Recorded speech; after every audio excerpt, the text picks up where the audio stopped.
In 1996, Apple was 90 days away from bankruptcy. They held a 4% market share, and after a decade of struggle, Microsoft had effectively won the PC wars.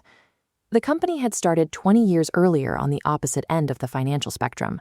To raise the initial $1,300 of capital, Steve Wozniak sold his HP calculator, and Steve Jobs sold this Volkswagen van. Wozniak provided the technical engine. He was a regular at the Homebrew Computer Club, where he designed circuit boards for the sake of the engineering challenge itself. While hobbyists saw a clever piece of engineering, Jobs recognized something different. He saw that these raw components could be translated into a product for people who didn't care about the circuitry. The 1977 Apple II proved his point. It was the first mass-produced computer to come in a plastic case with a built-in keyboard, a machine that worked right out of the box. By wrapping high-end engineering in a consumer-friendly shell, Jobs didn't just sell a machine, he built the foundations of the personal computer market. This approach was guided by a specific philosophy, that technology should be an extension of human creativity. It was an idea rooted in his early exposure to calligraphy and his father's lesson that even the back of a fence, the part no one sees, must be finished perfectly. This culminated in the 1984 Macintosh. It replaced text-heavy commands with a graphical interface and brought professional-grade typography to the home user for the first time. But the same intensity that produced the Mac made Jobs a volatile leader. He was often described as mercurial and brutally critical, frequently berating his teams and demanding the impossible. In 1985, the tension broke. After a power struggle with CEO John Sculley, the board stripped Jobs of all operational authority. At 30 years old, he was effectively fired from the company he co-founded. Jobs later recalled feeling punched in the gut, a public failure at the heart of Silicon Valley. This loss removed the weight of being a successful founder, forcing him back into the mindset of a beginner who was no longer sure of everything. He spent the next decade on two new ventures, Next and Pixar. For a long time, both appeared to be expensive mistakes, consuming tens of millions of dollars of Jobs' personal fortune while struggling to find a market. While Next struggled in hardware, its engineers built a sophisticated operating system that would serve as the foundation for Apple's next 20 years of software. At Pixar, the dynamics were different. Working with independent, highly creative animators required a shift in his management. He had to learn how to protect a creative culture, where talent could easily walk away, rather than relying on his earlier tyrannical control. By the time Apple eventually bought Next in 1996, the man returning to the company possessed both a cutting-edge software framework and a more mature understanding of how to lead a creative organization. Apple was in a state of collapse when Jobs returned as interim CEO. His first move wasn't adding new features, but engaging in a radical process of subtraction. He eliminated 70% of Apple's products, including printers and handheld devices, to focus on a simple grid: 2 computers for consumers and 2 for professionals. This allowed Apple to stop producing mediocre devices and focus all engineering talent on 4 specific targets. The first success of this strategy was the iMac. Its translucent, colorful design signaled that computers were no longer just tools for spreadsheets, but objects of fashion and fun. Jobs then expanded this ecosystem into music. By combining a pocket-sized device with the iTunes software, Apple gave users a way to carry an entire library using a single, intuitive interface. In 2007, he moved to consolidate these ideas into a single device. By removing the physical keyboard and putting a full internet browser on a touch-sensitive screen, the iPhone rendered the existing smartphone market obsolete. This strategy of ruthless focus and total ecosystem control brought Apple from the edge of bankruptcy to the center of the consumer electronics industry. In the 15 years following its launch, Apple sold over 2 billion iPhones. It became the primary tool for photography, shopping, and communication, spawning a multi-trillion-dollar economy for app developers. As Apple reached this peak, Jobs' health was in decline. After years of battling pancreatic cancer, he resigned as CEO in August 2011. He died 6 weeks later. The scale of the mourning was rare for a corporate leader. Memorials appeared at Apple stores worldwide, covered in flowers, candles, and handwritten notes. The presence of those bitten apples and personal letters spoke to a connection that went beyond commerce. His creations had become an intimate part of how people lived their daily lives. At the time of his death, many observers expected Apple to lose its direction without its primary visionary at the helm. Instead, under Tim Cook, the company expanded further, becoming the first to reach a $3 trillion valuation. This survival was possible because Jobs had successfully embedded his design-first principles into the company's DNA. He built an organization capable of maintaining his standards of excellence long after his departure. His career demonstrated that engineering and art are not opposing forces. By obsessing over the details and maintaining a singular focus, he proved that thoughtful design is the ultimate competitive advantage. His journey suggests that success is rarely a straight line.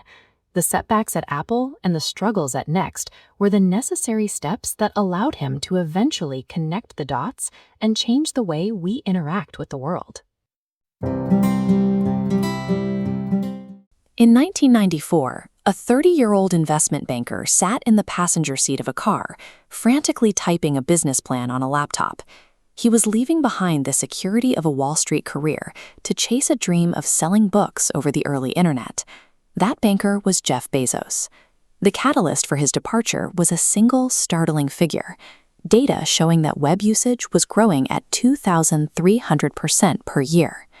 To clarify the risk, Bezos used a regret minimization framework. He imagined himself at age 80, looking back on his life, and realized that his only true regret would be failing to participate in a technology he believed was certain to be significant. He methodically analyzed 20 different product categories for internet suitability.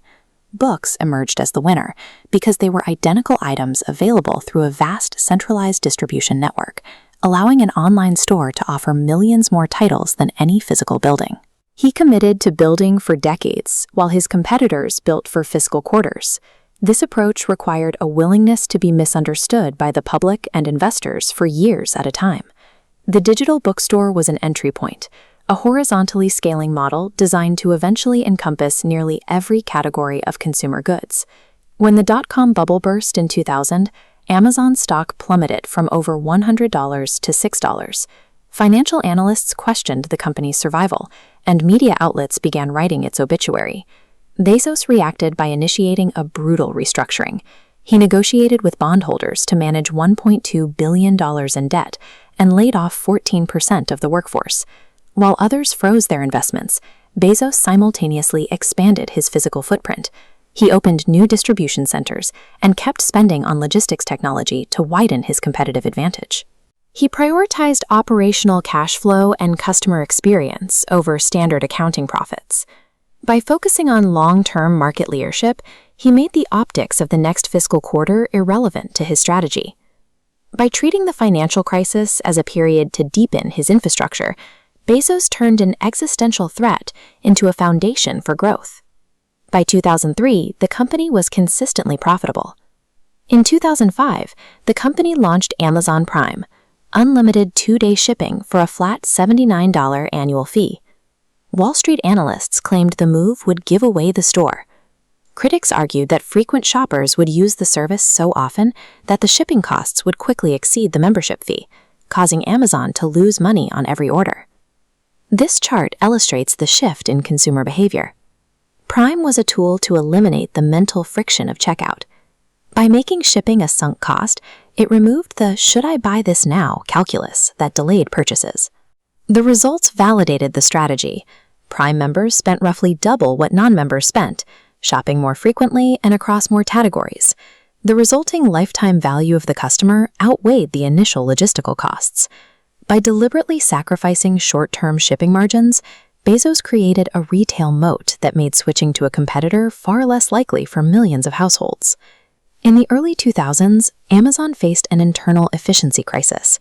To handle the massive retail surges during Christmas, they built an enormous computing infrastructure that sat mostly idle for the rest of the year. After standardizing this internal infrastructure for their own developers, they decided to rent out the excess capacity to the public as Amazon Web Services. The move was initially dismissed. It required massive capital investment into a field far removed from retail using a pay-as-you-go pricing model that eliminated the need for startups to buy their own servers. By monetizing his own internal engineering constraints, Bezos created a service that now powers an estimated 40% of the internet's infrastructure, generating over $90 billion in annual revenue. Bezos eventually applied his playbook of infrastructure and digital scale to legacy media. In 2013, he purchased The Washington Post, stabilizing the paper by investing in technology and expanding its digital subscription base. He also turned his attention to a childhood vision, liquidating roughly $1 billion of his Amazon stock annually to fund Blue Origin, a venture aimed at making space travel accessible to millions. But the scale of this empire has created significant friction. Labor practices in fulfillment centers have faced intense criticism, with workers describing extreme productivity pressure and hazardous conditions. These operations have also triggered antitrust concerns. Regulators are examining how Amazon uses its market dominance and third-party data to compete against the very businesses that use its platform. There is also ongoing societal tension surrounding his personal fortune. While he has committed billions to climate change and philanthropy, critics note this represents a small fraction of his total accumulated wealth. These controversies are the byproduct of a single individual wielding enough influence to dictate the infrastructure of global commerce. In 2021, Bezos transitioned to executive chairman, handing the CEO role to Andy Jassy. The move indicated that the company's culture and systems were designed to outlast its founder. He left behind a philosophy called Day One, an obsession with maintaining the scrappy, customer-focused mindset of a startup to prevent the stasis and decline typical of massive corporations. His legacy is the proof that a decades-long vision, maintained through short-term criticism, can build a global system that dominates multiple industries and dictates the terms of modern logistics. In 1950, a 32-year-old merchant stood on an Arkansas sidewalk, looking across the street at a competitor. He had just lost his business. A landlord refused to renew his lease, handing the profitable store over to his own son. Instead of giving up, Sam Walton moved his family to Bentonville, an isolated town of barely 3,000 people. There, he bought a modest five-and-dime store, determined to rebuild from scratch. At the time, the retail industry operated on a specific rule. Deep discounts and high volume required high-density urban or suburban centers. Experts believed a massive, concentrated population base was the only way to survive thin profit margins. Exile from the established commercial hubs gave Walton a unique vantage point. Far from the major players, he identified a massive blind spot in American business. Major retailers like Target and Kmart ignored small towns and agricultural centers. They left rural residents to pay steep markups at local shops or drive hours to the nearest city for basic goods. In 1962, Walton bet on these underserved markets. He opened massive discount stores in municipalities with populations between 5 and 25,000 people, locations entirely off the radar of national brands. This map shows the traditional retail footprint of the 1960s, concentrated in coastal and Midwestern urban hubs. Walton looked at the empty space across the rural interior and saw a population desperate for value. Taken collectively, these thousands of isolated communities represented a massive, silent market. Walton viewed this empty space as an untapped goldmine. By targeting the populations everyone else dismissed, he secured the time and isolation necessary to build a monopoly in the shadows. Walton executed a strategy of phantom conquest. He avoided head-to-head combat with national retail giants by creeping quietly into adjacent rural towns. This diagram illustrates his approach to localized density. Instead of stretching thin, he expanded by clustering multiple stores in a tight regional area. Expanding outward organically, these clusters built powerful logistical efficiencies, dominating entire regions without ever opening a storefront in a major metropolitan hub. This stealthy expansion allowed the company to achieve massive regional economies of scale. By the time Wall Street analysts recognized the growth, the infrastructure was already deeply entrenched.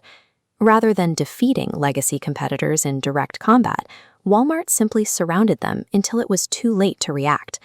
This strategy presented a mechanical puzzle. Discounting requires high volume, Yet rural stores are spread miles apart in low-population areas. Profitable operation under these conditions required a new approach to logistics. The solution lay in an obsessive investment in supply chain architecture. While most retailers relied on outside suppliers, Walton built a massive, centralized distribution center in 1969, years before a chain of his size actually required one. This schematic of a cross-docking facility reveals the core mechanism. Incoming goods arrive at a central hub and slide directly into outbound trucks. Products often hit store shelves within 24 hours. This velocity eliminated warehouse storage costs, allowing sheer volume to sustain low prices. To orchestrate this rapid inventory flow, Walmart pioneered early computerization. They tracked stock with automated systems, while rivals were still using manual ledgers. By the 1980s, the company built the largest privately owned satellite network in America, linking every cash register and distribution center in real time. The invisible, highly advanced machinery moving these boxes functioned as the company's definitive competitive advantage. Flawless logistics still required human execution. Walton understood that his intricate operational machine demanded highly motivated workers on the front lines. He redefined the workforce by calling employees associates and instituting company-wide profit sharing. He believed employees with an ownership stake treat customers better. Yet this empowering culture on the sales floor coexisted with Walton's intense obsession with gathering competitive intelligence. He was known for sneaking into competitor stores at dawn, using a tape measure to chart shelf heights and dissect merchandising tactics aisle by aisle. Financial empowerment for workers, combined with hyper-competitive scrutiny from the top, created an army of local merchants striving for operational perfection. The math of compounding advantage eventually overwhelmed the established titans. By 1990, Walmart reached $32.6 billion in sales, bypassing legacy giants that had once dominated the industry. This corporate victory carried heavy collateral damage. As the company expanded, economists documented a reality known as the Walmart effect. A new supercenter brought prices that independent hardware stores, family pharmacies, and regional grocers could not match, forcing thousands of local businesses into bankruptcy. Enduring criticisms followed the empire's expansion, including low wages, resistance to unionization, and the extraction of wealth from rural towns to feed a central corporate hub. Walton's pursuit of consumer value subsidized working-class shopping baskets, while simultaneously dismantling the economic foundation of the communities he claimed to serve. Today, the empire's scale is staggering. With 2.3 million employees and $600 billion in revenue, it is the largest private employer in human history. Walmart achieved this dominance by reimagining the physical geography and mechanical systems used to deliver goods to the middle class. At the center was a merchant whose obsession with rural density and supply chain velocity forced the global market to adapt to his rules. The underdog who lost his first Arkansas store rewired the American landscape, proving that ruthless, unyielding operational execution serves as the ultimate competitive advantage. In 1947, one of the wealthiest men in human history died at his expansive estate. But a severe power outage had knocked out the electricity, leaving him to pass away in the flickering glow of candlelight. That candlelight mirrored his youth. Growing up on a Dearborn, Michigan farm, Henry Ford despised the heavy, endless drudgery of walking behind a plow. To escape, he spent his nights meticulously disassembling pocket watches, studying the precise movement of brass gears to understand how human ingenuity could automate motion. By the time he reached adulthood in the late 19th century, the automobile existed, but it was a fragile, handcrafted object priced as high as a house and reserved entirely for the ultra-wealthy. He left the farm for Detroit's machine shops, teaching himself engineering and bookkeeping. He poured his evenings into an idea that most considered economic suicide, building a reliable, gasoline-powered vehicle for ordinary people. He realized as long as cars were built one by one, their price would stay locked at a level most people could never afford. To change that, he would have to find a way to replace individual craftsmanship with a different kind of production. His early iterations were crude. In 1896, he finished the quadricycle, a four-wheeled vehicle with a two-cylinder engine and no reverse gear. He had to smash a hole in his workshop wall to drive it out for a 2 a.m. test run on the streets of Detroit. His first real venture, the Detroit Automobile Company, collapsed within a year. The vehicles were complicated, unreliable, and expensive. He learned quickly that complex engineering made consistent production impossible, and high prices starved the product of a customer base. In October 1908, he released the Model T. It was designed for utility, using lightweight but strong vanadium steel to survive the deep mud and primitive roads that destroyed other vehicles. A farmer with basic tools could repair it in a barn.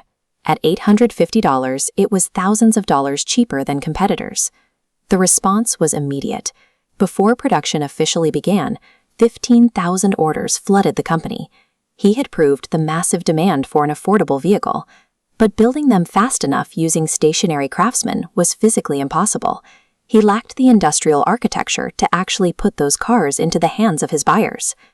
At his Highland Park plant in 1913, Ford and his team looked at the disassembly lines used in Chicago meatpacking plants, where carcasses moved past stationary butchers, and reversed the concept entirely. Instead of skilled crews walking around stationary frames, the chassis would be pulled down a line. Standardized, interchangeable parts flowed past stationary workers, each repeating a single specialized mechanical task. Before the moving line, building a chassis took 12.5 hours. The new process collapsed that to 93 minutes. This extreme volume slashed costs. The retail price plummeted in parallel, dropping from $850 down to $260. But that mechanical speed broke the workers operating it. The extreme monotony and relentless pace drove turnover to catastrophic levels. In 1913, the company had to hire 52,000 men simply to maintain a daily workforce of 14,000. The system perfected production time, but pushed human endurance past its physical limits. The cost of constant hiring and training threatened to wipe out all the efficiency gains they had just invented. In January 1914, Ford instituted a new labor policy. He reduced the workday to 8 hours and doubled the typical industrial wage, offering his factory workers $5 a day. The financial establishment reacted with outrage. Competitors called him a traitor to his class, and the Wall Street Journal published editorials accusing him of injecting Bolshevik poison into the American economy. His critics missed the math.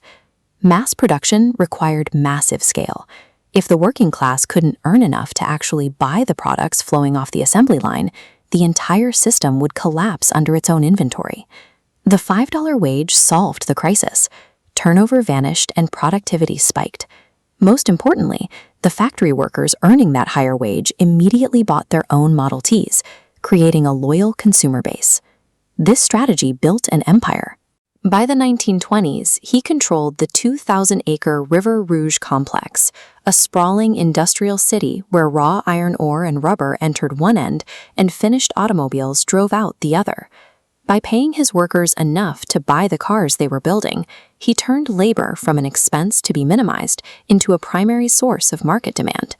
By 1921, his single-vehicle model held 60% of the American automobile market. But absolute dominance bred an insular, dangerous complacency within Ford. The consumer base had grown affluent and began demanding variety. General Motors recognized this shift, introducing stylish bodies, vibrant color choices, annual model updates, and credit financing. Ford dismissed these shifts as gimmicks. He insisted the original, utilitarian design was perfect, mandating that all cars be painted exclusively black simply because the dark paint dried faster on the moving line. Consumer preference moved on. Sales of the Model T flatlined, forcing a massive 6-month factory shutdown to reluctantly retool for the modern Model A. In that gap, General Motors permanently claimed the sales crown. Inside the company, his leadership decayed into autocracy. He surrounded himself with executives too afraid to disagree, actively crushing the modernizing ideas of his own son, Edsel, whom he nominally appointed president but relentlessly undermined. The uncompromising mechanical obsession that allowed him to invent mass production rendered him entirely blind to an evolving market. He left behind a deeply complex, often toxic legacy. In the 1920s, he published extensive anti-Semitic writings in his personal newspaper, doing lasting societal damage that his eventual apologies could not erase. his company lost its absolute monopoly, surviving today as just one competitor in a crowded global industry. But his specific industrial philosophy outlasted his corporate dominance. He proved that engineering could take a scarce luxury and make it a ubiquitous tool, accessible to the masses through sheer efficiency. Every affordable technology we rely on today, from smartphones to home appliances, is manufactured using his playbook of standardized parts, specialized labor, and continuous flow. His push for high volume and low prices meant that for the first time, industrial workers were no longer just building goods for the wealthy, they were building them for themselves. Millions board flights every day, crossing oceans in hours to move between continents. Modern travel is defined by this seamless global scale. But in September 1945, that reality was non-existent. In a Seattle office sat a 45-year-old corporate lawyer who felt completely out of his league. The Boeing board of directors had just elected Bill Allen as the company's president.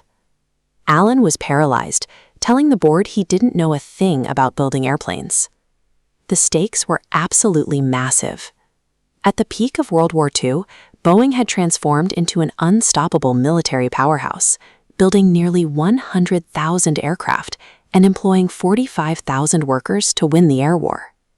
When Japan surrendered in August 1945, that momentum vanished. Hundreds of millions of dollars in military contracts were canceled overnight. Boeing's order book was empty, and the company faced immediate financial collapse. The board realized that Boeing didn't need a brash engineer to survive. They needed someone with steady leadership, meticulous financial judgment, and the absolute integrity to earn the trust of nervous lenders.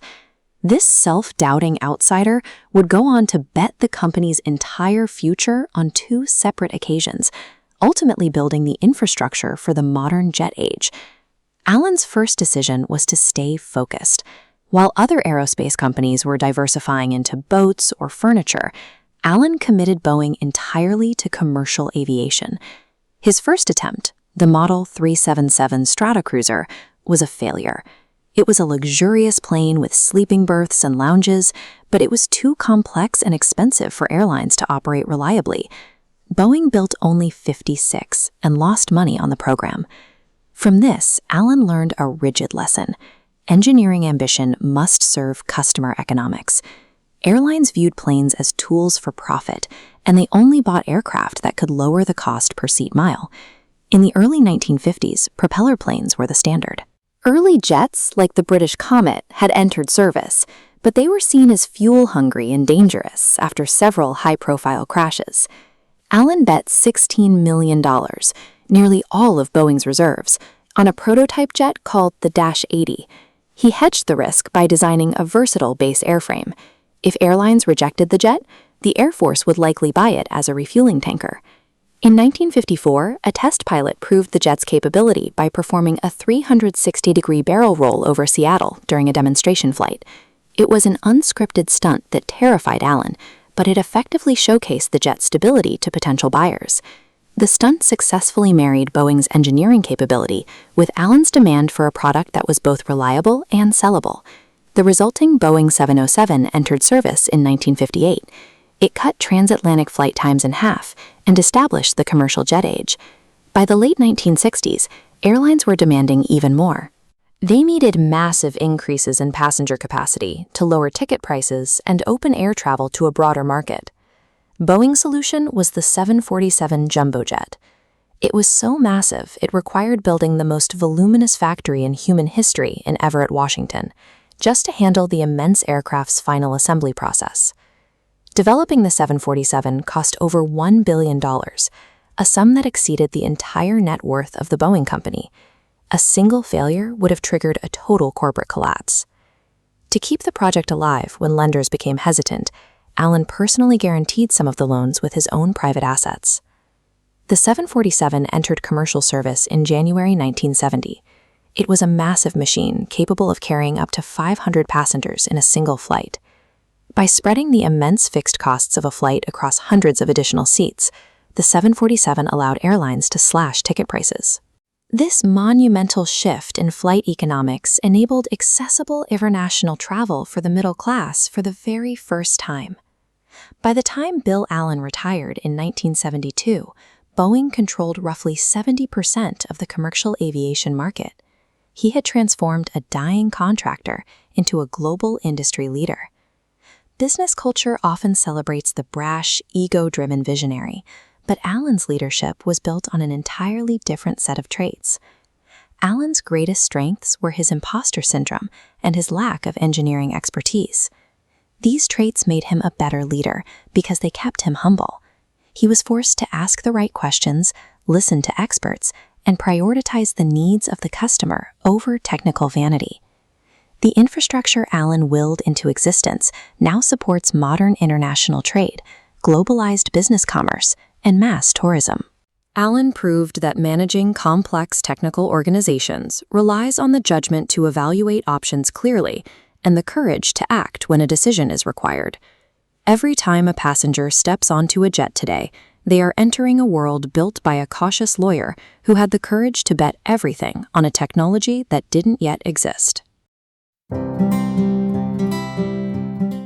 In 1942, an 11-year-old boy in Omaha spent his life savings on 3 shares of City Service Preferred at $38 each. Almost immediately, the price plummeted to $27. He watched the tape daily, waiting for a recovery. When the stock finally climbed back to $40, he sold, relieved to have secured a tiny profit. But his relief turned to regret as he watched that same stock eventually skyrocket to $200. That early mistake stayed with him for 80 years. It taught him that selling in a panic is the surest way to miss the gains that define a career.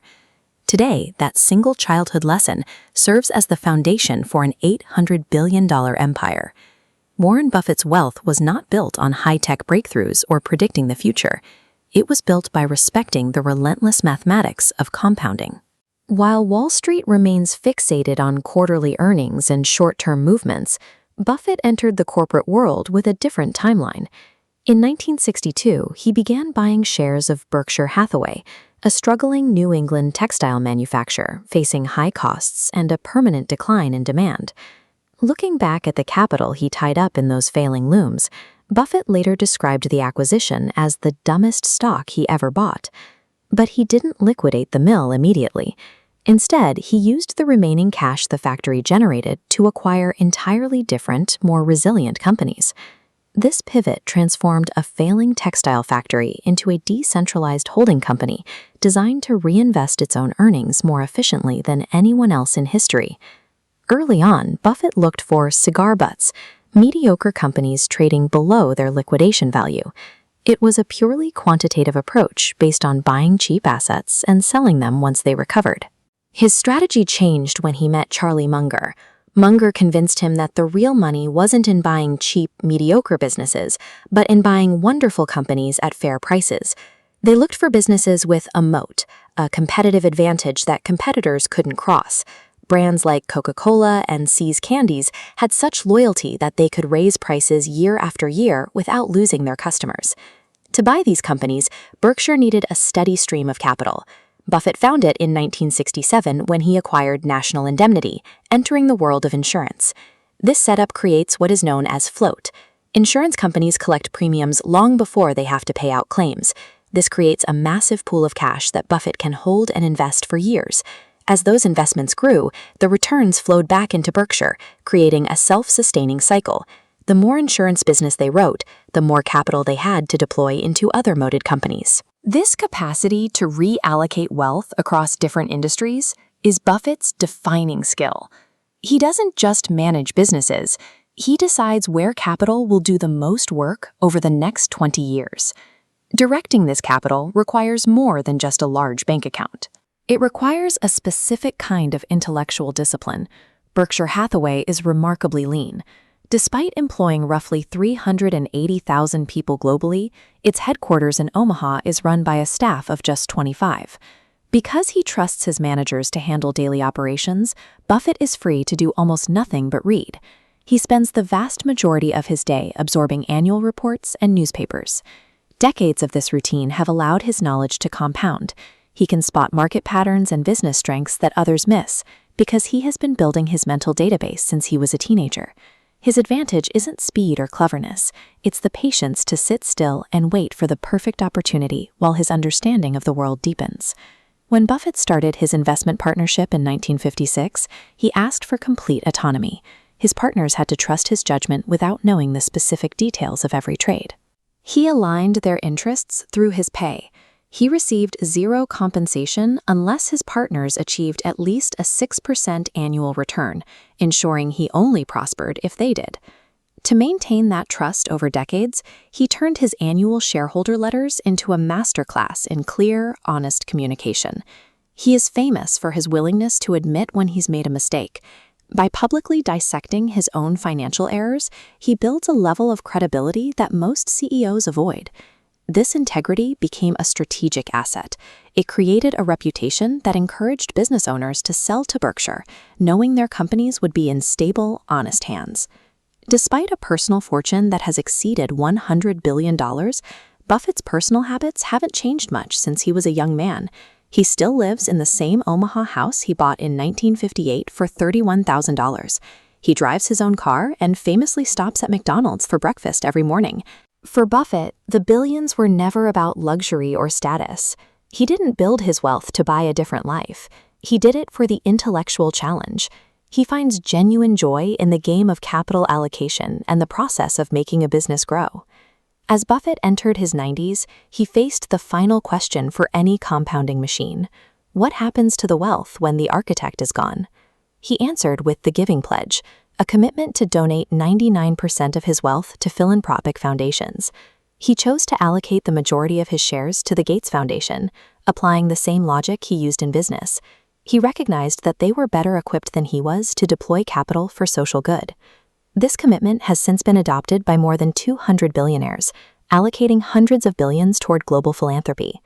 Warren Buffett proved that the same principles of patience and clarity that build a portfolio can also build a legacy. He showed the world that integrity and long-term thinking are not just moral choices. They are the most effective way to build something that lasts. In the early 2000s, the automotive and aerospace industries were monolithic. These were capital-intensive fortresses controlled by a few entrenched incumbents. Change moved at a glacial pace, dictated by aging infrastructure. On the automotive side, the electric vehicle was considered a failed experiment. General Motors had recently discontinued its EV1 program, reinforcing an industry-wide consensus that consumers had no interest in electric cars. The market remained locked into internal combustion. Space exploration faced a similar gridlock. Relying on disposable, government-funded rockets kept orbital travel prohibitively expensive. The underlying technology for reaching orbit had remained largely unchanged for decades. Both sectors required massive upfront capital and faced intense regulatory hurdles. They were viewed as effectively closed to startup competition.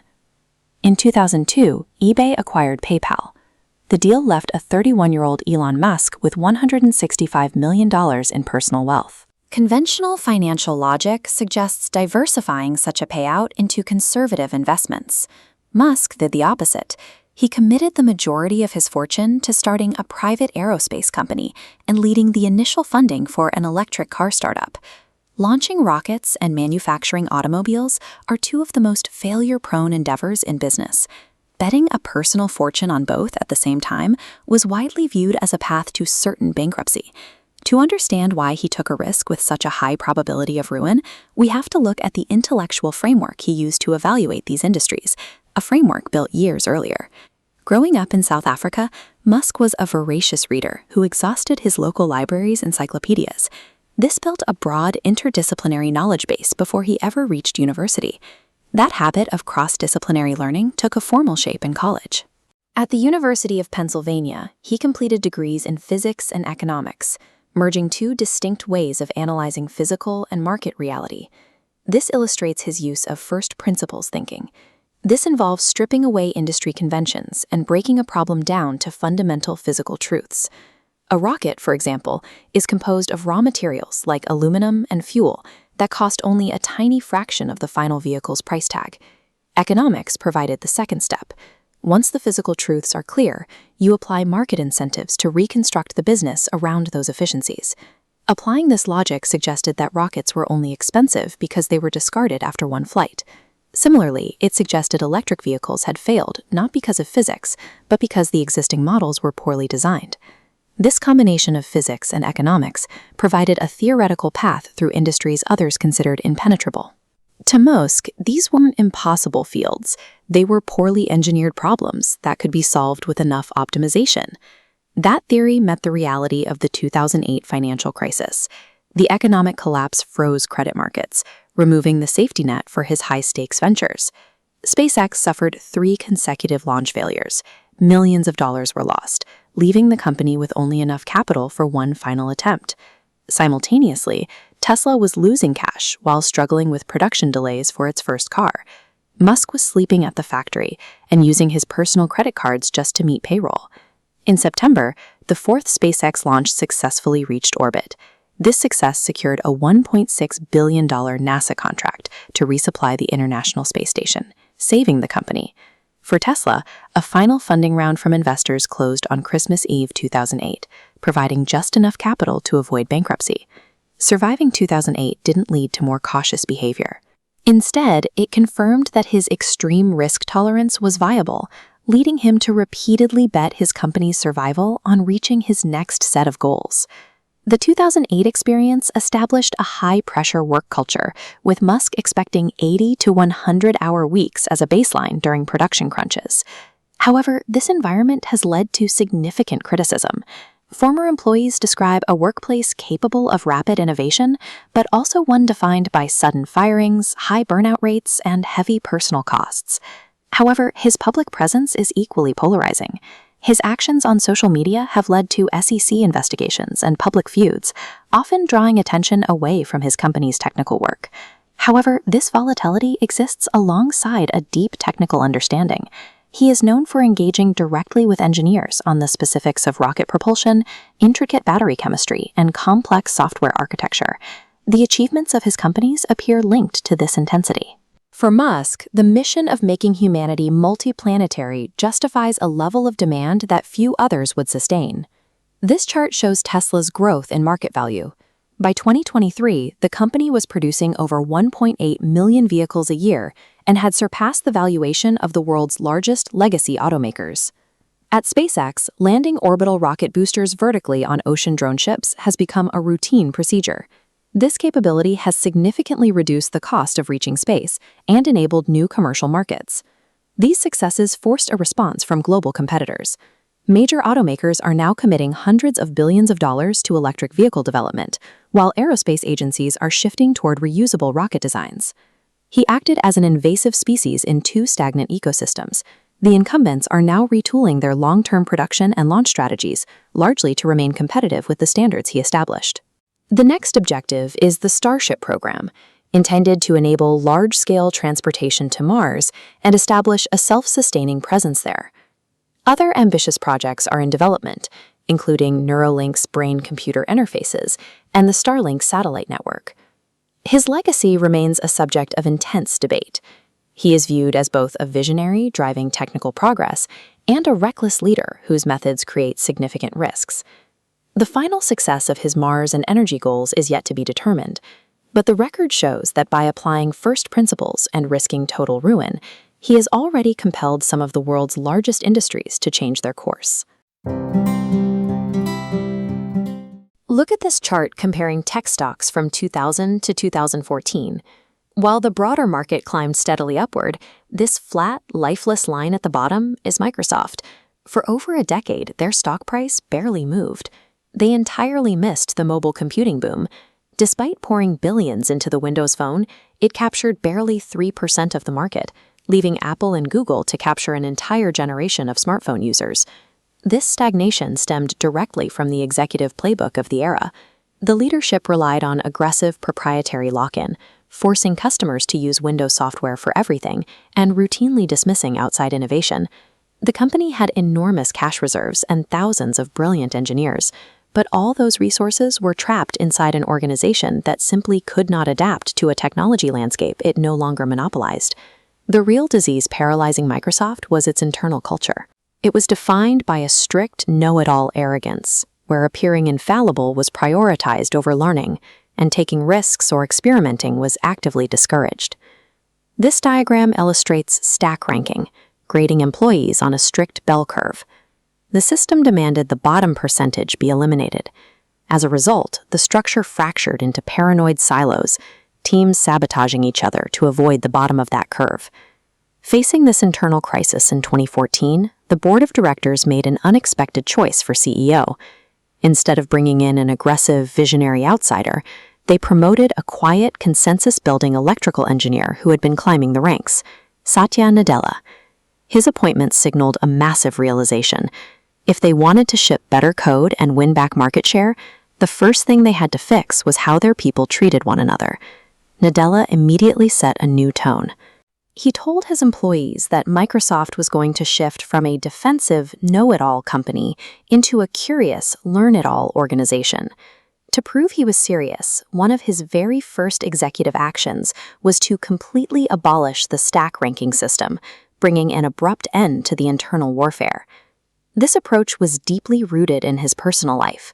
Raising a son born with cerebral palsy had forced Nadella to look at the world through someone else's daily struggles, teaching him an intense, perspective-shifting empathy. He recognized that empathy is an incredibly sharp business tool.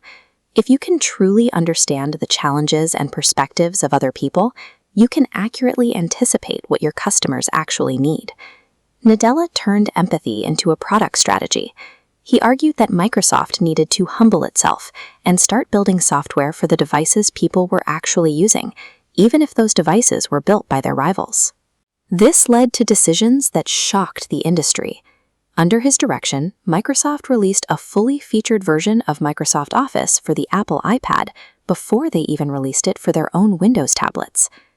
He then targeted the company's historical hatred of open-source software. Previous leadership had famously called Linux a cancer. But developers loved open source, so Microsoft officially embraced it, actively contributing to projects they used to fight. To cement this new alliance, Microsoft spent $7.5 billion to acquire GitHub, the largest code repository in the world.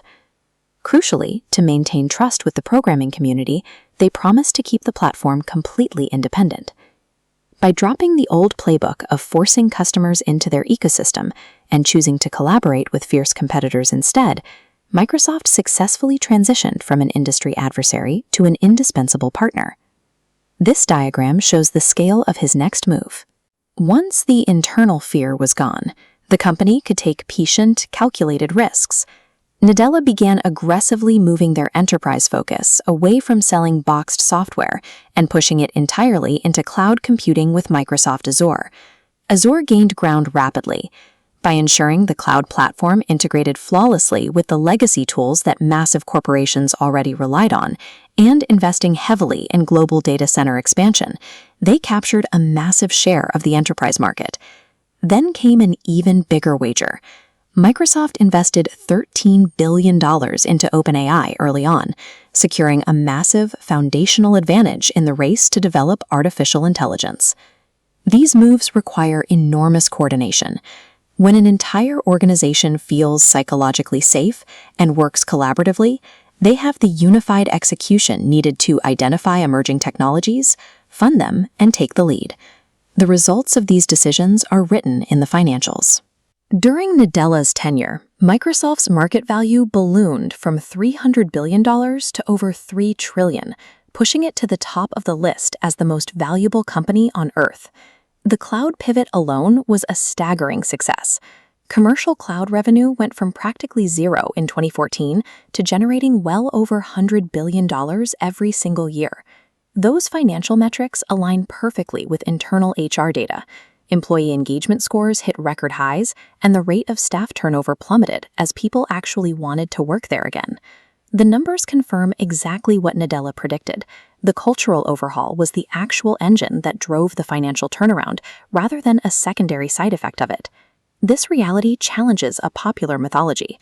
The tech industry loves the archetype of the ruthless, dictatorial founder who rules by fear and sheer force of will. Satya Nadella succeeded by doing the exact opposite. The lesson here is structural. When an industry undergoes rapid, unpredictable shifts, rigid defensive systems will always eventually break. Survival requires flexibility. He proved that deep empathy and humility are not soft traits to be managed out of a workforce. When applied correctly, they are incredibly powerful tools for navigating an evolving market. In 1938, two recent college graduates rented this modest wooden structure at 367 Addison Avenue in Palo Alto. They had exactly $538 in capital and a shared desire to build electronic equipment. Those graduates were David Packard and Bill Hewlett. They brought complementary skills from their time at Stanford. Packard was a systematic architect of processes, while Hewlett possessed the inventive drive of a designer. When it came time to name their new partnership, they simply flipped a coin.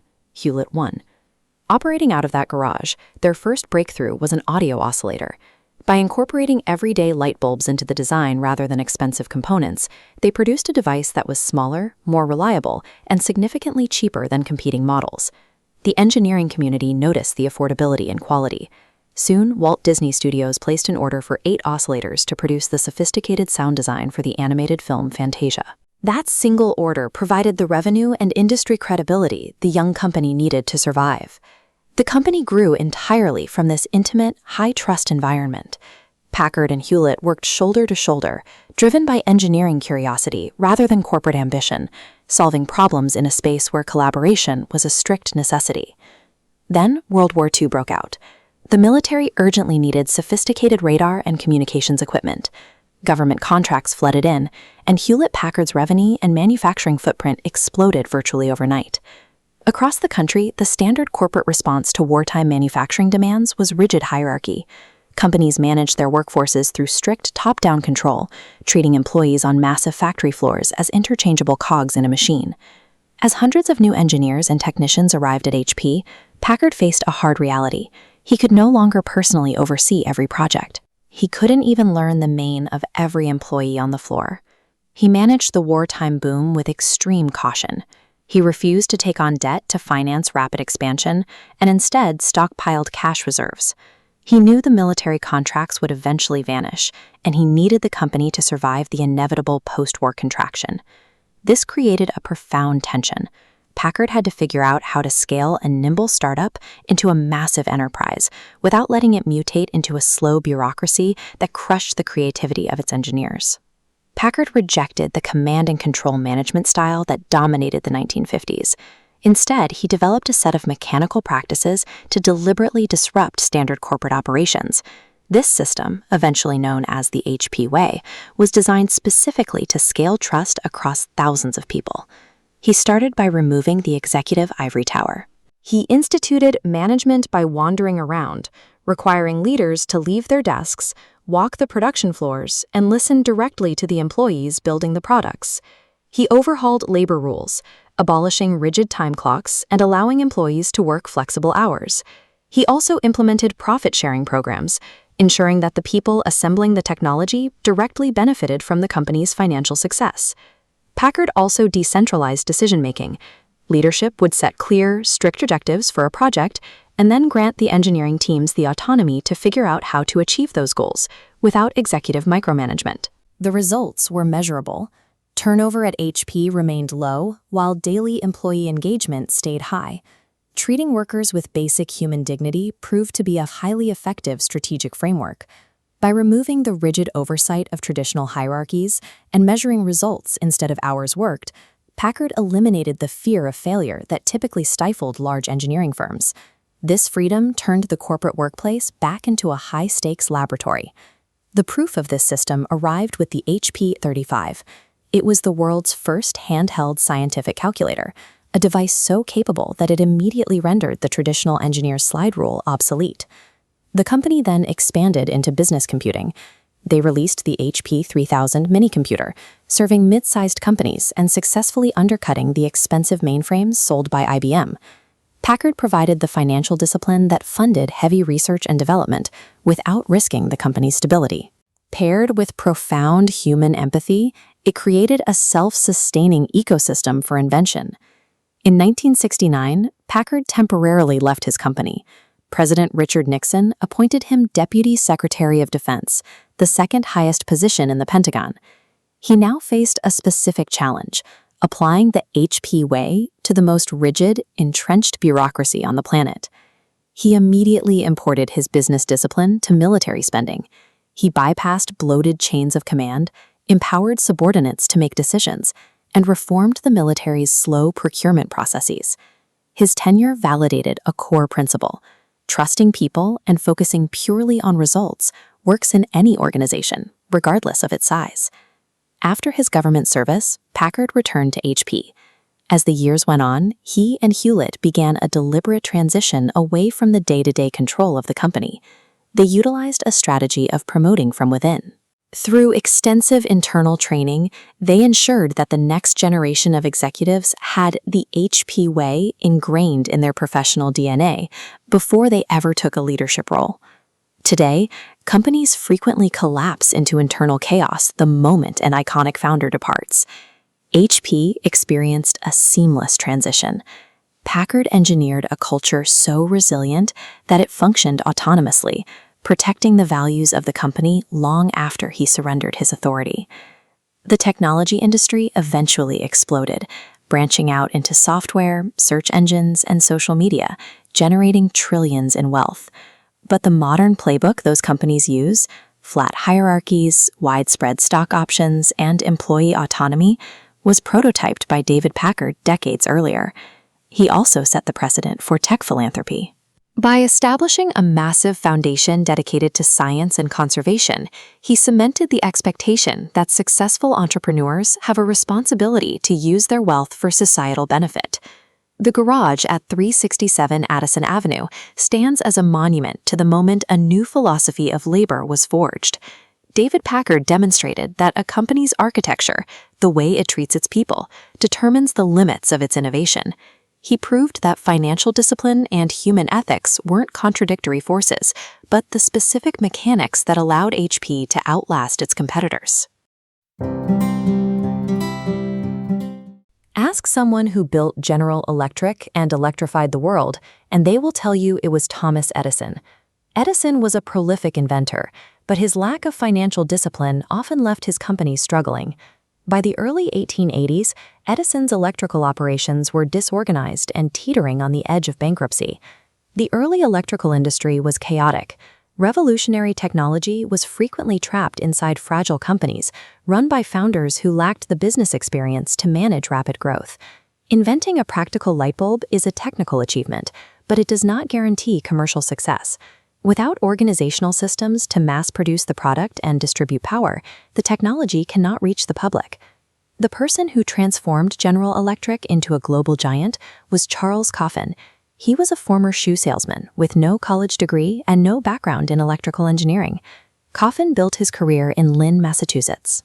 Starting at his uncle's shoe factory, he learned the mechanics of production, finance, and distribution from the ground up. When recruited to lead the Thomson-Houston Electric Company, Coffin realized he did not need to master the physics of electricity. He focused instead on the logistics of manufacturing and the acquisition of capital. He implemented rigorous financial controls and systematic planning. Under his leadership, Thomson-Houston expanded rapidly, becoming more profitable and efficient than Edison's own enterprises. Coffin's success suggested that the skills used to run a shoe factory, organizing people and managing money, could be applied to any industry. He proved that professional management was a solution to the problem of industrial scale. By 1892, the electrical industry was fractured. Multiple companies were duplicating infrastructure and wasting capital on aggressive patent litigation against one another. The financier J.P. Morgan orchestrated a merger between Edison's businesses and Coffin's Thomson-Houston to form the General Electric Company. Morgan needed a president to lead the new entity. He sidelined the world-famous Edison, who remained only as a director, and chose the relatively unknown Coffin to run the company. In the late 19th century, most firms were still led by their founders or wealthy owners. Handing a major industrial power to a professional manager with no engineering credentials was a significant departure from standard practice. The choice validated a new theory: The skills required to invent a product are distinct from the skills required to run a corporation. Morgan chose the builder over the inventor. At GE, Coffin began to move the company away from its dependence on the lone genius. He wanted to ensure that innovation was a continuous, managed process. In 1900, he established one of the first corporate research laboratories. A team of scientists could now systematically develop new discoveries. This lab was supported by an aggressive patent strategy. Coffin captured intellectual property across the electrical industry, locking out competitors. Coffin also prioritized pragmatism over ideology. While Edison had spent years fighting a public battle against alternating current, Coffin simply negotiated cross-licensing agreements with rivals like Westinghouse to share the technology. A professional manager prioritizes profitable solutions over personal disputes. Coffin understood that a shared market was more stable than a permanent legal war. As General Electric grew to employ tens of thousands of people, Coffin recognized that he could no longer manage the organization through personal relationships alone. He introduced systematic leadership training, using rotational assignments and performance reviews to develop talent. This created a steady supply of managers who were trained in GE's specific methods. This structure allowed GE to operate with synchronized efficiency. The company could now coordinate massive numbers of workers and heavy machinery on an unmatched scale. This efficiency allowed GE to mass-produce appliances like the electric fan. Reduced manufacturing costs turned expensive luxuries into everyday items for the average home. Beyond the home, GE's systems powered heavy urban infrastructure. The company's motors and generators drove the expansion of electric streetcar lines across American cities. By standardizing management training, Coffin turned leadership into a renewable resource. He made the success of the company independent of any single person's individual talent. During his 30-year tenure, Coffin built General Electric into a global industrial powerhouse, creating a physical empire of manufacturing plants that would dominate the 20th century. When Coffin retired in 1922, the company's operations continued without interruption under the successors he had spent years developing. Companies built around the charisma of a single founder often struggle when that founder leaves. GE survived because Coffin had built a system designed to outlast him. Today, Thomas Edison remains a household name, while Charles Coffin is largely forgotten. Society remembers the inventor of the light bulb, but ignores the manager who made electric light universal. Our culture tends to favor the visionary creator over the executive. We focus on the flash of raw invention, rather than the disciplined execution that makes those inventions affordable and reliable.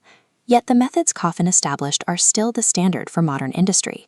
Corporate R&D, internal management development, and the use of strategic acquisitions are all direct legacies of his work at GE. Historical success is not always measured by fame. It can be found in the creation of an organization so resilient and well-structured that it no longer needs its creator to function.